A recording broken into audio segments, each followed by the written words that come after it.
Okay, so this is part 2 of the review. Organization of the book. You could always make the argument that if you're viewing it online in a PDF, it matters less because you have Control F and all this. But I still don't want to be, scrolling back and forth pages. It's just a little more annoying when it's done physically. And again, you pay the most for the physical book. Part of that's, obviously just there's material cost involved. But also, I want a better product, not a worse product because I'm spending more money to get the physical copy. That doesn't make any sense to me.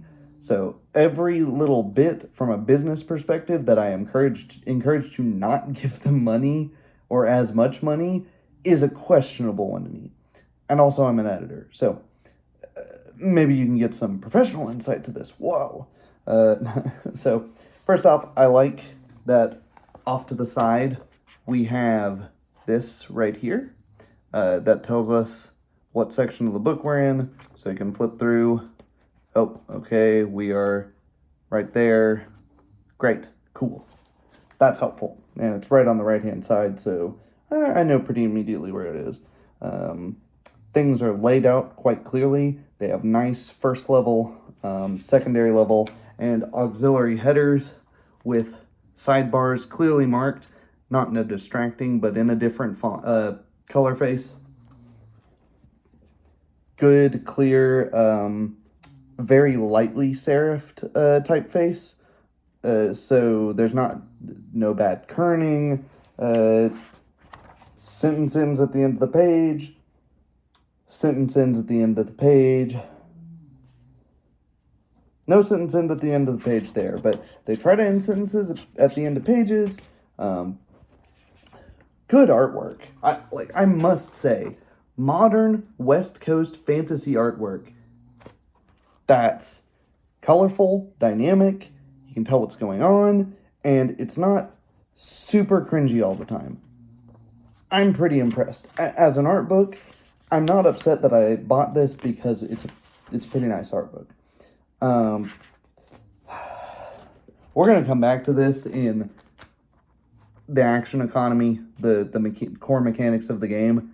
I hate this. This for me makes the moves, your feats, your actions incredibly difficult to read because I can't just glance over something and read that it says it takes a standard action.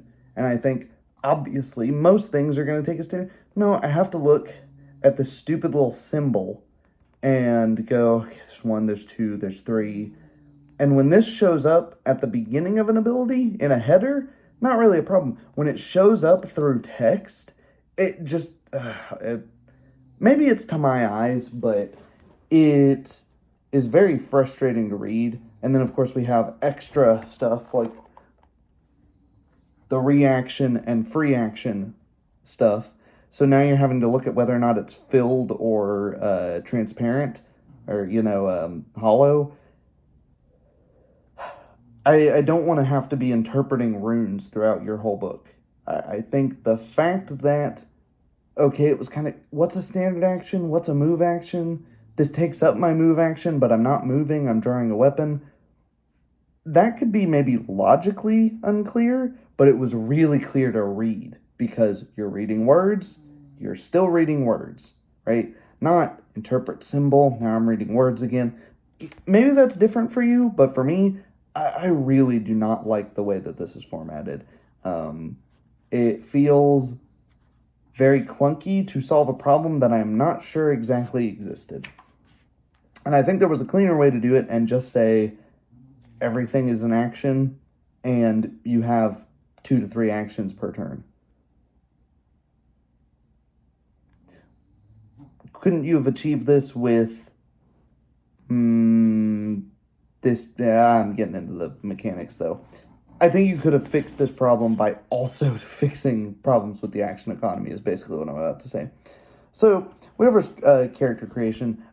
If you don't know, the character sheet in this game is butt ugly. I encourage you to look that up. Everyone has talked that to death. It's very unclear as to where stuff, once one thing ends, the other begins.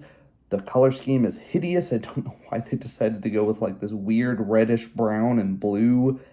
It's bad. And I won't linger on it until then. Or any more than now. Until then. Why did I say that? They go through effectively how the book is organized. So prerequisites, frequency of an ability, trigger of an ability, the requirements to get a certain ability, describing things in the character creation. They tell you step 1, create a concept.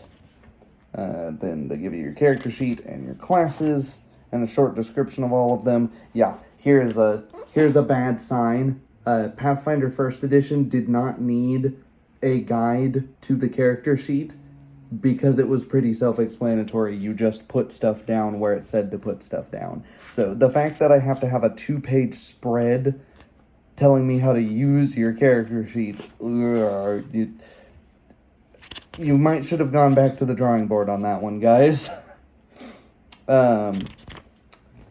Finishing details, leveling up, a little checklist here on the leveling up, sure. Then we get into ancestors' backgrounds. So, not too bad here, and then, everything's pretty self-contained. You know what I would have liked is to have, like we have on the right-hand side of the page, where we're at, I would like on the left-hand side of the page, what subgroup we're at, right? Like, are we in the human section here? Are we in the halfling section? What, etc. So, little nitpick there. I just would like that to be a little easier to scroll through. And backgrounds, languages, fantastic. Now, the real problem gets into class-specific feats. That's a real mess to sort through. And again, it's part of the problem with the feat system in both of these games. So there's an issue that isn't solved in Pathfinder 2nd Edition. The fact that it's still really difficult if you're looking for a particular feat, or even if you're just reading through, what feats do I have available to me as a level 12 alchemist? You're going, and then scanning through the whole page going, okay, there it is, found it. Not my favorite thing in the world. Let's use this decent little sidebar here, though, to scroll all the way to skills. And boy, it's a massive book. This is part of the problem. This book is like 600-something pages long, so every little bit that the organization hurts, it hurts a lot. So skills. I'm going to just go straight to the one that I hate the most, which is athletics. And I'll get into a discussion about the balance as well here. Athletics allows you to perform deeds of physical prowess. When you use the escape basic action, page 470, you can use your athletics modifier instead of your unarmed attack modifier. Okay, I'm on page 241 right now. So I need to go all the way to page 470. Great, awesome. To see what they've been talking about. Also, why are we talking basic? The 3 action economy is supposed to simplify and unify everything, but now we're talking basic actions. Does that mean it takes 1 action? I'm confused. So now we've just reintroduced yet more terms. It hasn't made things clearer. And I saw that through play, even with people who played the game before.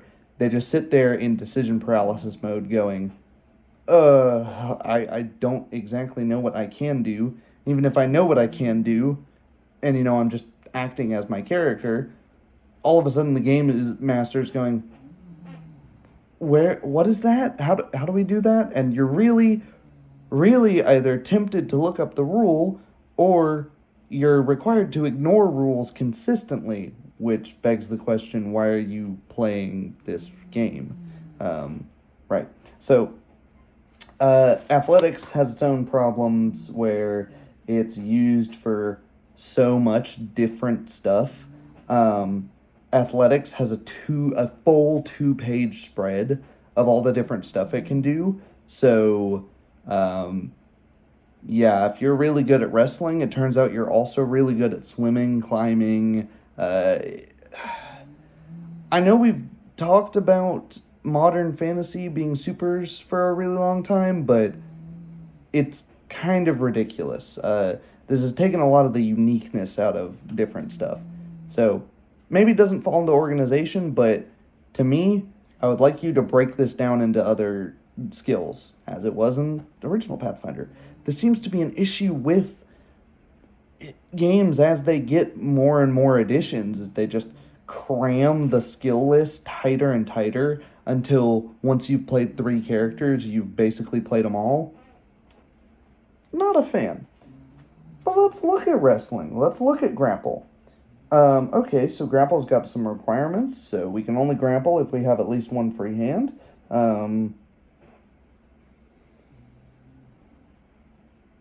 I could be pedantic about that. Your target cannot be more than 1 size larger than you. I could also be pedantic about that. You attempt to grab an opponent with your free hand. Attempt an athletics check against their fortitude DC. You can also grapple to keep your hold on a creature you already grab. Okay, well, what does that mean? Your opponent is restrained until the end of your next turn unless you move or your opponent escapes. Page 470. Oh, okay. Okay, let's look at that. Let's go to page 470 then and find out how we escape. So I need to travel this many pages to find escape. Okay, then I look for escape. Escape. You attempt to escape from being grabbed, immobilized, or restrained. Wait, grabbed or restrained? But I thought grappling restrained you. So now it's implying it's 2 different things? Well, let's read on. Choose 1 creature, object, spell effect, hazard, or other impediment imposing any of these conditions on you. Attempt to check using your unarmed attack modifier against the DC of the effect. The other thing reminded us, though, that we could also use our athletics, so that's helpful. This is typically the athletics DC of a creature grabbing you, the thievery DC of a creature who tied you up, the spell DC for a spell effect, etc. It's just whatever DC is used of the effect, right? The listed escape DC. You could have just said that one.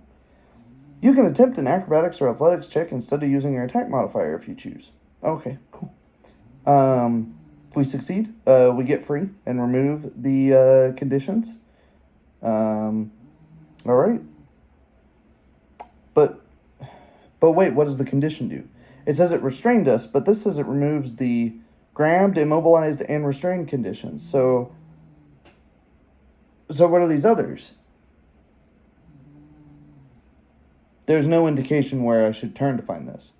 Game mastering, perhaps? Well, let's go to game mastering, I suppose, and try to find these conditions. This building encounters, adjudicating the rules, running modes of play, encounters. Maybe it's near encounters. Exploration, no.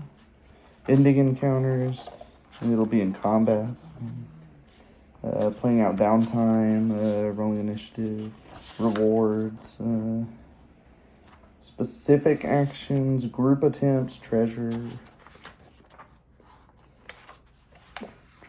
Skip ahead if you want to see just how long this is taking me. Environment, or maybe the environment tells us about doing things like this. No, we got climate, temperature. This is all great stuff. But nice that it's in the core rulebook and I didn't have to buy like a separate game mastering guide. Very cool. Okay, so it's pretty clear that this is just like traps and stuff. Okay, crafting and treasure. Maybe it's in the appendix? Maybe if I go to the appendix, we can find things quickly. Ah, yes, the appendix. Conditions appendix. Okay, so the appendix on the right-hand side. You'll note that header here is conditions appendix.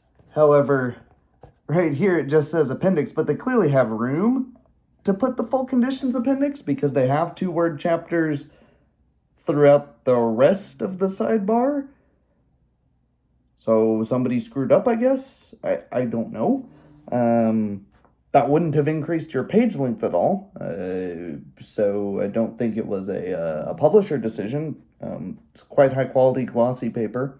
Probably paying, 6 to 8 cents a page on this. So, quite pricey. Okay, then let's find grappled. Grabbed, okay. So we've got grabbed and we've got resist. What is it? Restrained? Okay, restrained is you're tied up and can barely move, or a creature has you pinned. You have the flat-footed and immobilized conditions, and you can't use any actions with the attack or manipulate traits except to attempt to escape or force open your bonds. Restrained overrides grappled. So restrained is worse, or grabbed, not grappled, is worse than grabbed. Well, how do we get grabbed?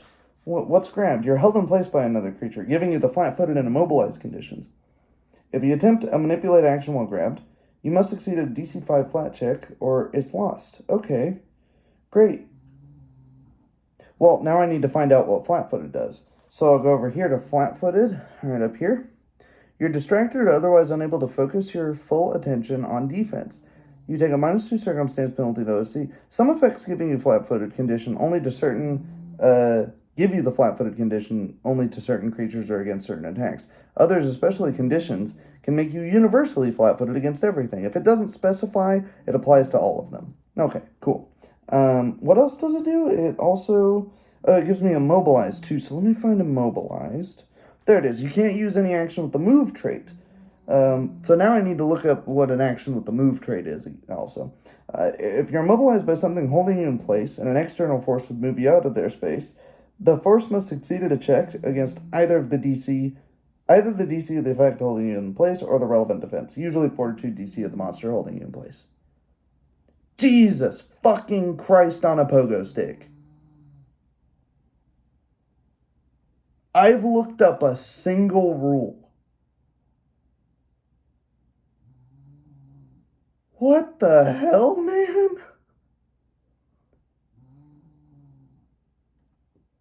I'm just gonna end the video there. You come to your own conclusion.